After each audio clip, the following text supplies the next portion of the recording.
Deretan bangunan yang kelihatan kosong dan terbiar ini dahulunya merupakan sebuah pekan yang sibuk membekalkan kayu cengal dari hutan berhampiran dan kemudiannya berkembang menjadi sebuah bandar perlombongan biji timah pada abad ke-19.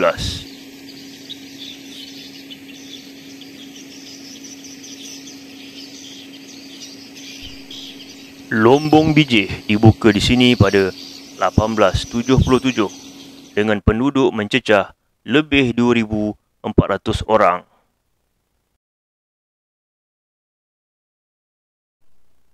Rumah-rumah kedai ini dibina bersama kemudahan lain seperti pejabat pos, balai polis, pasar dan panggung bagi menampung peningkatan penduduk.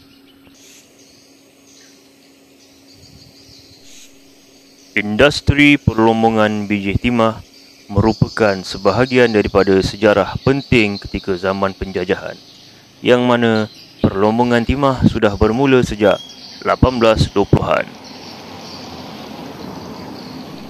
Menjelang abad ke-20, jajahan di Tanah Melayu merupakan jajahan yang kaya dengan hasil biji timah. Walaupun lombong-lombong ini sudah ditutup, bandar-bandar perlombongan seperti Ipoh dan Larut masih berdiri megah sehingga ke hari ini. Tetapi tidak pula bagi sebuah pekan yang bernama Papan.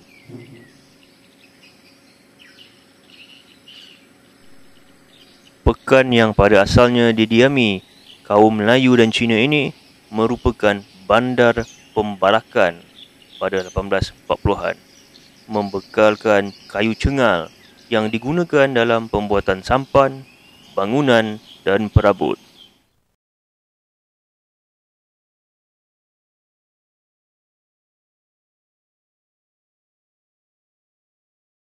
Lama-kelamaan, tibanya pelombong-pelombong Cina membuka lombong biji timah.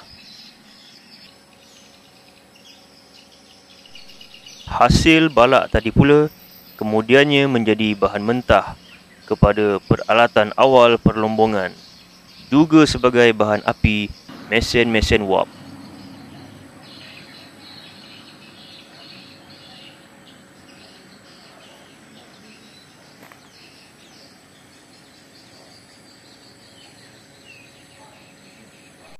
Dikatakan pada 1875, pihak British mengambil alih Papan, lalu menyerahkannya kepada penghulu Mendeleng, raja asal, atas jasanya dalam Perang Perak. Di bawah naungannya, kemudian pemimpinannya diwarisi anak saudaranya, Raja Billah, ketika mana perlombongan timah semakin berkembang pada 1880-an. Walau bagaimanapun, pada 29 November 1887 berlakunya pertelingkahan di sebuah rumah urut yang bertukar menjadi pergaduhan antara kumpulan kongsi gelap, melibatkan 9,000 orang di satu pihak dan 8,000 orang di satu pihak yang lain.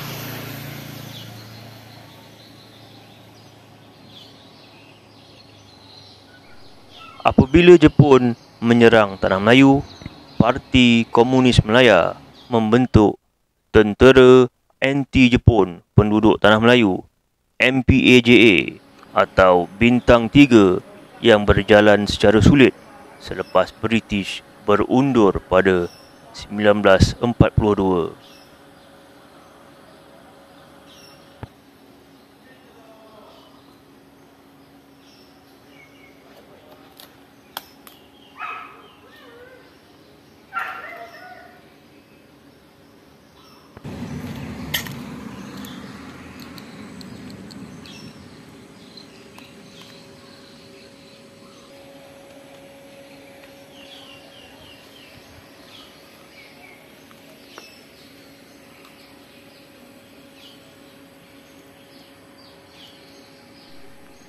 Di sini terdapat juga sebuah rumah bersejarah yang pernah didiami seorang jururawat berbangsa Serani.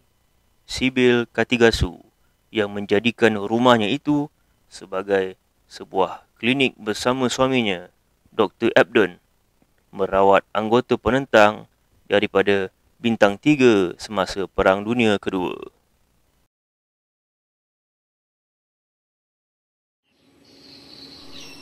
Ketika Perang Dunia Kedua, perlombongan timah di Papan semakin berkurangan dan kebanyakan lombong ditutup. Selepas tamatnya perang, perlombongan diteruskan tetapi darurat yang berpanjangan sehinggalah tamatnya darurat pada 1960 memburukkan lagi keadaan. Menjelang 1970-an, perlombongan menjadi semakin lembab. Walaupun pekan ini masih lagi meriah dengan penduduk, tetapi ia tidaklah semewah dahulu. Pada 1977, sebuah syarikat perlombongan tempatan cuba untuk menghidupkan kembali industri perlombongan timah di Papan apabila satu deposit baru ditemui. 60 isi rumah dipindahkan ke kampung Papan Baru, tidak jauh dari sini, dan terdapat rancangan untuk memindahkan ke semua penduduk untuk memberi laluan pada perlombongan baru itu. Malangnya, harga timah jatuh dengan mendadak.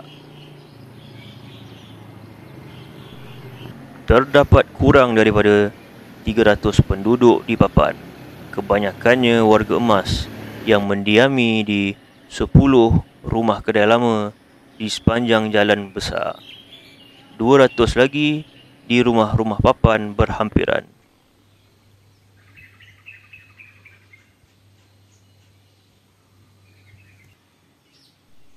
Satu perjanjian antarabangsa dibuat bagi menjamin kestabilan harga timah.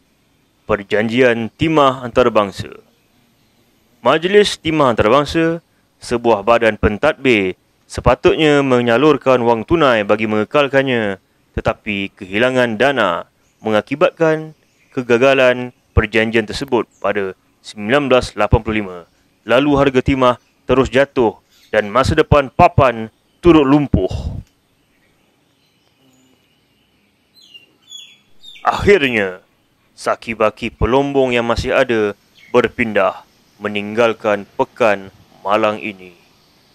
Pada masa yang sama, satu lagi skandal melanda pekan ini. ARE, Asia Rare Earth.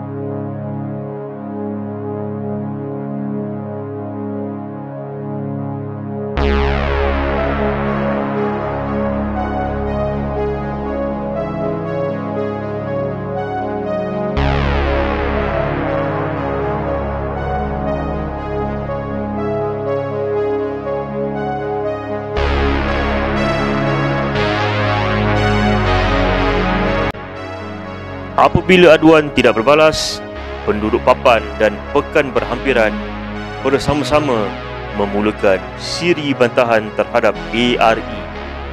Kes ini dibawa ke mahkamah dan selepas beberapa perbicaraan dan penglibatan saintis, 8 tahun kemudian pada 1992, akhirnya penduduk Papan dan pekan-pekan lain yang terlibat berjaya. Kerisauan terhadap radiasi bersama kejatuhan industri biji timah begitu memberi kesan kepada kejatuhan Papan. Apabila tamatnya krisis ARE pada 1992, sebahagian besar Papan sudah pun ditinggalkan dan lombong-lombong yang ada terus terbiar sepi.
Seperti rumah-rumah kedai di Georgetown dan Kuala Lumpur, terdapat lebih kurang 30 buah rumah kedai gaya Straits Eclectic di pekan papan yang sunyi ini di sepanjang jalan utama, dan terdapatnya lorong yang menuju ke deretan rumah papan.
Papan berkongsi sebahagian besar sejarahnya dengan jirannya di utara, Ipoh.